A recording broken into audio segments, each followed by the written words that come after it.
I believe in old people. I believe that they're the foundation of our communities and that they're the past that holds the key to the future. It's said that those who ignore history are forever bound to repeat it, and if you ignore the elderly, you're ignoring historians. They're beacons of knowledge tarnished by age and grouchiness. When you get past that, you have a whole lifetime's worth of knowledge at your fingertips.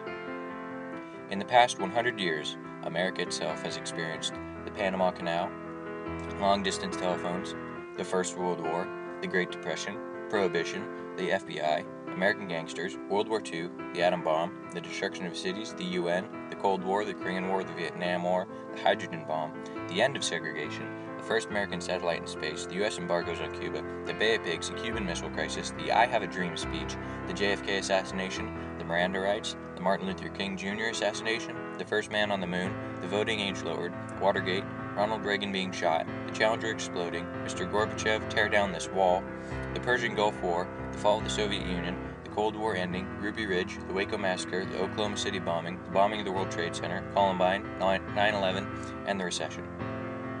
And you know who've lived through all that? Old people. I could, of course, look up World War II bombing operations over Italy and see what a book has to say. Or I could head 2 miles down the road and ask Charlie Ball what it felt like to drop tons of bombs on an enemy and escape death more than once by mere chance. I could read about the devastation the atom bomb had on Japan, or I could ask my Grandpa George about seeing Nagasaki and how it felt to witness the shadows of things that were no longer there, amid a ring of ruin.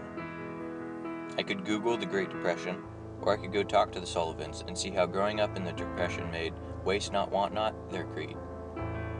I could Bing the Cold War, or I could go down the street and ask Warren Fox what it was like to work on military communications in Europe under the constant threat of the Soviets. Ever wonder what the revolutionary 60s were like in Africa? Go ask Skip Frisbee, he can tell you. Curious how it was to watch the Watts riots in LA from your balcony a mile away? Ask Larry and Marsha Brady. The vast cache of knowledge gained by those who went through it is both interesting and important, because the facts of what happened aren't what sets their stories apart from the history books. No, the human emotion is what sets them apart. It's, for lack of a better term, emotional history. Ever heard anyone talk about remembering the assassination of JFK? They don't tell you his assassination happened at 12:30 Central Standard Time on Friday, November 22nd, 1963. They tell you they heard it on the radio while they were driving and immediately broke down crying, or just got home from work and happened to turn on the TV. The history the elderly give us is the history with a human touch. The crying shame is that too often are the elderly put to the back burner because they're cranky, shy, or secluded, yet you could spend all day with them and still have plenty of stories and events from their lives left over for tomorrow. All you have to do is step back and think. In this world of technology and this age of information, most of what we know comes from books and movies. Our actual experiences are minuscule, yet our knowledge is vast. It's great to expand your mind with documentaries and history books, but adding that third dimension of emotion to the information makes it all the more precious to acquire and pass on.